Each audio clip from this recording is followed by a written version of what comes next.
Hello friends, it's me, Teacher Victoria here with Lead From Home, and I'm just here to say Happy Halloween. I hope that everybody is having a safe and wonderful celebration with family and friends. With that being said, here I am, Scarecrow again. Yesterday I had my bird and I had my little bat hat, just having a great time in the classroom. Now I do want to say that the reason for this video is that I want to share 3 things, just 3. I know there may be more, but 3 big things that I wish I had known before I applied to VIPKid. Now, I am not a veteran teacher because many of our peers have been with the company since it began, right? When they started recruiting teachers 5 years ago. I'm not one of them. I'm actually happy that I came in when I did because I was successful with with the changes that they had, and they were making changes constantly. So every year around the same time, it appears that they are making changes, whatever it is, for the growth and benefit of the company. Their company, not mine. But I will say that as a contractor working within the VIPKid framework, I do say that I benefit from some of the changes, not all. So here are 3 things that I wish I had known before I started with VIPKid. Number 1, I wish somebody had told me all the studying I would have to do before my first class. Now, I don't prep for any classes at all. At all. I don't care what class it is, whether I've seen it before or not. The only preparation I do is the few minutes before class, and that is between classes. I won't prep whatsoever unless it is a higher level class, one that I might need to, like advanced grammar or something like that, where there's a technical skill that needs to be instructed. That's just me. I feel confident in the material, and I did study. That's what I want to go back to. I wish somebody had told me that you had to learn so much before starting these classes.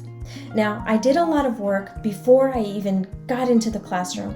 That doesn't mean that I intentionally did that or set aside time and waited and put things off before I got into the classroom. What it means is the first 2 weeks where I was just getting my feet wet, trying things out and getting a class here and there, what I did was really take advantage of that time.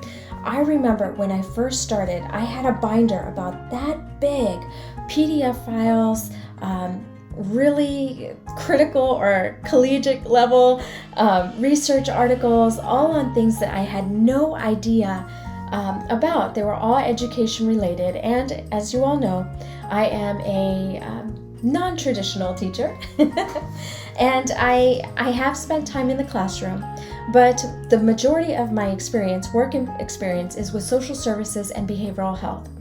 So I used those skills and blended them with my understanding of the teaching presence, classroom management, behavior, things like that really helped me get a really good base for regulars. All right, so going back, I studied a lot. When I said that I printed that out, that about a stack this big, I'm not kidding. When I just moved, this is the second move in 2 years. Yes, in a year and a half, this is my second move. So I move quite often, and I did shred those papers. I know, I know I should have kept them. But when you move as much as I do, you learn which ones you keep and which ones you toss. And that, unfortunately, all of it left. I studied every single page, highlighted, wrote notes, and I think that is why I feel more comfortable with just going into the classroom and being present, being a partner in the journey, teaching what I can, the commands, the skills, the techniques. Those are things that I learned ahead of time, watching YouTube videos, watching the videos that VIPKid has and putting them on rewind and getting certifications, and every single video, watching those on rewind, writing notes, and really trying to understand. I'm one of those that I know that I'm a tactile learner, so I have to touch, feel, I have to have it make sense for me. Whatever it is that this is me giving you the heads up. study, learn the skills that maybe that aren't your strength or strong suit. I know where my weakness was, and I went to that and I studied. So that's number one. I wish people told me that I was going to have to study so much. The TESOL, the TEFL, what the heck are those? And where, all the stuff that goes on behind the scenes. Like, why does it even matter for me to have something like that? Okay, so here we are. Number two, the second thing I wish somebody had told me was that classes are at insane hours. In order to be successful in the teaching online where your client base is overseas, there may be a time difference. With VIPKid and me being in the United States, there was a huge time difference. So as if I would already be in my third cycle of REM by the time some of the students are just waking up. So there had to be some kind of a balance. So I wish somebody had told me a bit more. I know they put it in small print and you hear about it, but you don't know it. At least for me, remember, tactile learner here, I needed to feel it, and trust me, I felt it. My body adjusted quite quickly to the overnight schedule, and I did very well. What I didn't adjust to was having to sleep during the day. I am a finicky sleeper, and oh my goodness, I fought that I wanted to be awake, I wanted to do certain things, and I had to be told over and over again. Yes, somebody told me, several people, we won't go there, but they told me I was a third shifter and I needed to treat my body and my mind the way that a third shifter does. There are certain tricks and things that we have to do to protect our mental health and our eating habits, all sorts of things that go in there. So if you haven't seen it already, take a look at my interview with Miss Elizabeth Hunt, a licensed clinical social worker, where we discuss everything sleep. Oh yes, everything sleep. Because it was such a big deal for me and for many teachers that I know that are working overnights or even early in the mornings. There are certain things that we need to do in order to keep ourselves, mind, body, and heart, all in line. Okay, so that's number two, is I wish I had known a bit more about the schedule. Hindsight, right? But that's okay. I would still do it. I just needed to be a little bit more prepared and really make the schedule. And I think that's where I'm coming from with this is wanting to get a good schedule, a good balance, because we want to be present with our family. But I wish I had known that ahead of time, how difficult or how much of a challenge it may be to work those times, to make it lucrative, right? To make it beneficial, to be present for your family and to be present for the students. It takes a little bit of finesse. All right, so number three, this is a little cutesy, and maybe I've got some people over there going, meh, meh. But here it is.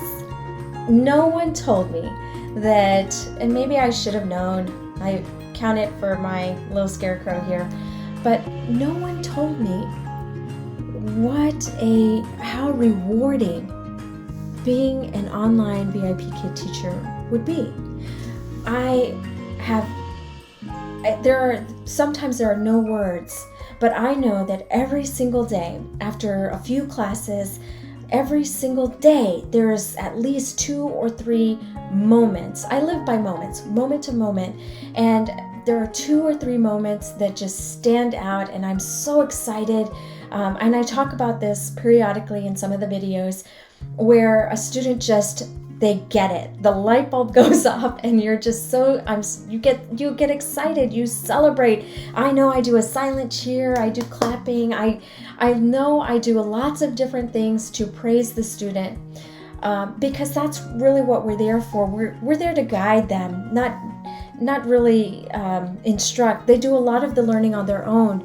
I guess number 3 is I wish somebody had shared with me how involved you become in the whole teaching experience with the students, establishing rapport, and all the communication that goes on with being successful. So with that being said, I want to be clear about this. It actually is a career. It's everything. It's talking to the parent. It's talking to the student. It's talking to the agency. It's communicating to your family and friends that, hey, this is what I'm doing and I actually dig it.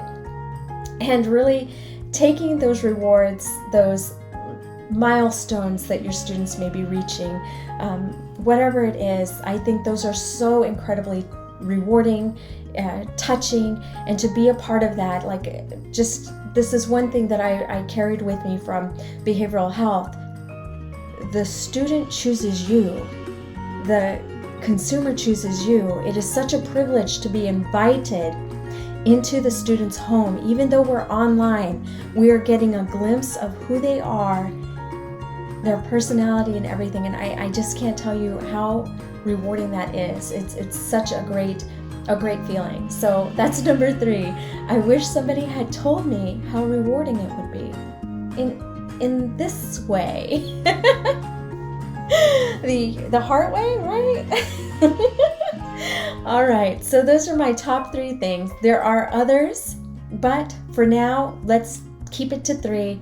I hope you all had a wonderful Halloween, and I will see you guys next time. Follow me over to, you know what, let's keep it a shorter break. Let's see each other at the interview with Elizabeth and I, where we talk about sleep.